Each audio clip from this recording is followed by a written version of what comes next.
ரொம்ப போர் அடிக்குது. ஏ மச்சான் டே, ரொம்ப போர் அடிக்குது, எங்கேயாவது போவோமா?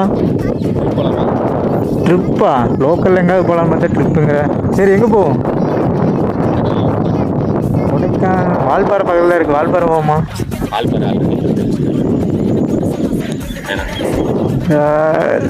சரி பட்ஜெட் எவ்வளோ?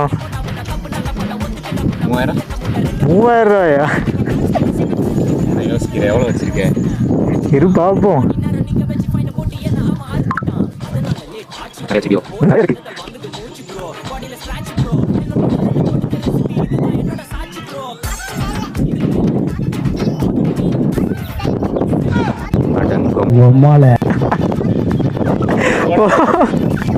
ஏ போண்ணா